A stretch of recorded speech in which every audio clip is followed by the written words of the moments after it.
sayyidina Muhammad wa ala ali sayyidina Muhammad. Buya, semoga Buya dalam keadaan sehat walafiat, dalam keadaan serta dimudahkan dalam urusan dakwahnya. Amin ya Rabb. Begini Buya, di Ahad kemarin kami menyimak pemaparan Buya tentang hadis nomor 8 dari Arba'in An-Nawawiyah ini. Umirtu an uqatilan nas hatta yashhadu an la ilaha illallah, dan sampai akhirnya Buya memaparkan bahwasannya khitab di sini itu adalah baginda Nabi Muhammad SAW. Sementara Nabi Muhammad telah wafat, berarti khitabnya diteruskan kepada imam. Begitu ya Buya ya.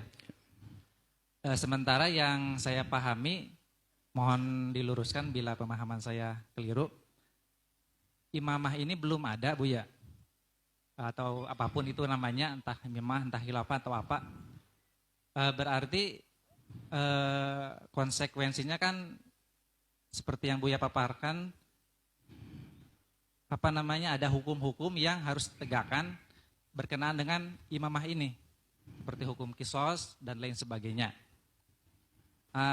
Berarti dosa dong kita gitu, karena di sekitaran kita banyak orang yang maling misalkan tidak ditegakkan hukumnya, orang yang membunuh tidak ditegakkan qisasnya, begitu Buya. Itu yang pertama mungkin yang saya tanyakan. Yang kedua, apa memang bila benar pemaparan saya ini tentang hukum imamah ini berarti harus ditegakkan, bagaimana dari Buya kiat-kiatnya mungkin. Soalnya yang saya pahami akidah manhaj kita yaitu Ahlus Sunnah wal Jamaah Al-Asy'ariyah Al-Maturidiyah itu mengharamkan tentang bugot Ibu ya. Haram bagi kita ini, pantang. Nah, bagaimana kiat-kiat yang mudah bagi kita agar bisa mengarah ke sana, begitu Bu ya. Mungkin itu saja pertanyaannya. Mohon maaf apabila pertanyaan saya sensitif, mungkin terlihat ekstrim bagi sebagian orang.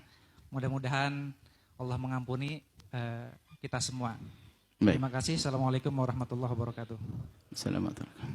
Baik, pertanyaannya adalah benar, perlu disempurnakan.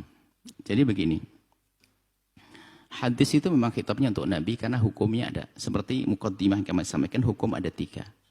Hukum imamah, hukum qadha, hukum fard individu. Hukum imamah yang boleh menegakkan hanya imam atau yang mendapatkan tugas dari imam. Hukum qadha adalah qadhi yang telah dinobatkan untuk bisa menyelesaikan persengketaan di antara umat. Enggak harus imam.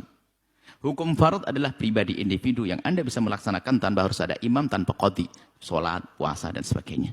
Ini harus dipilah. Nah, yang kami maksud khitab kepada Nabi kemudian imam ini agar tidak terjadi kerancuan. Kalau hukum imamah ini dilakukan oleh orang per orang berantem, dia kafir langsung kita bunuh nanti. Maka yang boleh menegakkan hukum imamah hanya imam atau yang mewakili imam.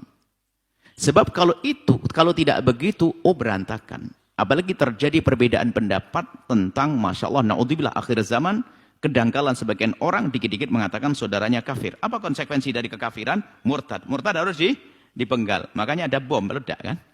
Ini kan, itu bahaya banget. Karena dia sebetulnya pengen membuat hukum, dia ingin menjalankan hukum imamah dengan dirinya sendiri. Ngebom. Mana ada Islam mengajarkan begitu? Tidak. Jadi, lalu bagaimana? Selagi imam tidak ada, hukum imamah apakah terlantar? Enggak. Kita masih amar ma'ruf nahi mungkar. Kita mengajak, mengingatkan, memanggil. Tapi kalau kita ada orang melanggar, misalnya ada, tidak bisa dihukum. Dihukum dengan hukuman gayanya imam. Kita menasehati. Gaya imam maksudnya kisos. Setiap membunuh langsung dikisos. Nggak bisa begitu. Kita melihat orang membunuh, lalu kita kisos. Enggak, belum tentu. Jangan-jangan dia tidak membunuh. Sekarang banyak kambing hitam. Atau banyak orang menjadikan orang ini sebagai tumbal. Bukan dia yang membunuh, akan tapi ya dia orang nggak berharga nih, saya bayari anaknya, keluarganya, saya ini mungkin kamu ngaku yang bunuh. Kan bisa saja ini. Dan kalau orang individu nggak bisa melacak ini, maka aparat yang bisa melacak dengan perangkat-perangkatnya, mulai dari macam-macam, mulai medis, semuanya dilibatkan sampai dalam istilah ahli khibrah, segala macam itu dilibatkan untuk bisa menentukan siapa pembunuhnya. Setelah ditentukan sesuai pembunuhnya, baru nanti. Dan ini yang bisa hanya siapa? Hakim. Kalau kita hanya melihat, oh dia mati, dibunuh, informasi. Bisa saja hoax palsu, fitnah. Ini makanya hukum imamah itu waspada. Hati-hati jangan. Termasuk menyuruh jihad. Nggak boleh orang per orang. Kalau seorang perang atau kelompok menyuruh jihad, kacau. Nggak beraturan. Karena imam itu nanti yang mengukur sudah waktunya perang atau belum. Kekuatannya di mana, strateginya bagaimana. Baru ada seruan perang. Maka hukum imamah. Yang ditanyakan bagus dan memang harus tahu. Lalu bagaimana? Kalau belum ada imam bagaimana misalnya? Kalau belum ada imam, maka kita yang berusaha mewujudkan imam. Jadi jangan salah amal. Ya, jangan salah amal. Kalau kita mau sholat, ya kan? Kalau kita mau sholat, ya kan? Sebelum punya wudhu, jangan sibuk mikir sajadah dulu, mikir wudhunya dulu. Gitu loh. Jadi ada tahapannya. Jadi kita gencar mewujudkan imam. Sebetulnya masalah imam itu sah loh keluarga apa? Kalau bicara tentang hakikat imam, misalnya di negeri kita, presiden sudah dianggap sebagai imam. Adapun sifatnya imam adil, imam fajir, ini adalah babnya beda. Sampai di dalam akidah kita yang sampaikan dulu, akidah ahlussunnah wal jamaah, kita tidak boleh keluar khuruj minal imam, keluar dari imam biarpun imam itu fajir, nggak boleh.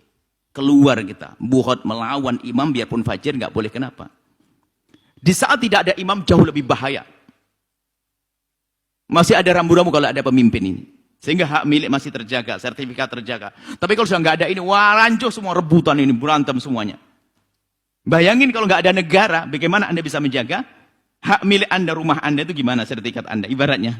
Gimana Anda bisa menjaga hak milik motor Anda? Ini. Jadi maslahatnya, subhanallah, di sunnah wal jamaah memang akidah yang sudah. Tidak boleh keluar. Kenapa? Karena ini membahayakan. Kenapa? Aparat adalah punya, pemerintah punya kekuatan, kalau bisa saja ini umat akan dihabisin. Berarti kita menjerumuskan umat. Lalu bagaimana caranya kita? Alhamdulillah, jadi kita sebetulnya, negeri kita sudah dianggap. Hanya tadi, apakah pemerintah kita disifati baik tidak baik, ini adalah tergantung. Ya, ini. Kita tidak mengatakan baik atau tidak baik, ini hanya rambu-rambu gitu. Kan presiden bisa berganti-ganti, kita tidak menyifati presiden ini, presiden itu. Harapan kita adalah semua yang jadi presiden, lalu Allah beri bimbingan, Allah beri hidayah, Allah beri kegemaran, kesenangan dalam kebaikan. Harapan kita, presiden hari ini pun kita doain. Semoga Allah memberikan pada beliau adalah petunjuk, bimbingan, sehingga membawa umat kepada kebaikan. Termasuk menegakkan yang Anda tanyakan itu. Baik, untuk menuju ke sana, baik, proses. Dalam bernegara kan ada prosesnya. Kepemimpinan pun ada prosesnya. Maka dalam ini mungkin Anda akan membawa kami berpolitik, tidak Buya Yahya, untuk menciptakan pemerintah. Kan begitu ya? Oh, saya berpolitik. Saya punya politik. Ya politik saya begini, ini kan politik. Saya punya siasat begini. Ini cara saya, ini siasat Anda, yang bukan milik Anda. Kan begitu ya?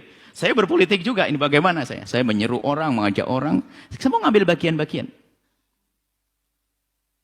Nah, ini kita mewujudkan, makanya kita membuat sekolah. Barangkali nanti ke depan untuk jadi bupati, gubernur. Boleh jadi presiden. Maka mulai hari ini pun sudah kita putuskan. Anak Al-Bajah boleh kok jadi presiden nanti. Nggak kita larang.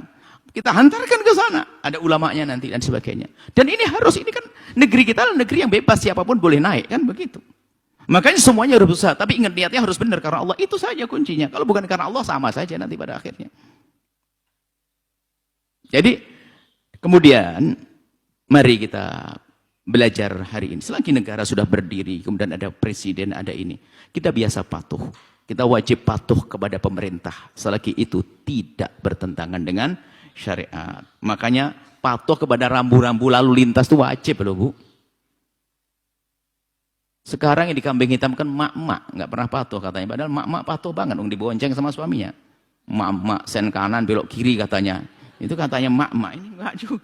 Jadi mohon maaf, ini jadi lampu merah, Anda harus patuh. Karena itu demi kemaslahatan Anda. Dan peraturan-aturan di negeri banyak maslahatnya. Kalau ada 1, 2, 3, 4 dan seterusnya yang bertentangan dengan syariat, tugas Anda dong nanti.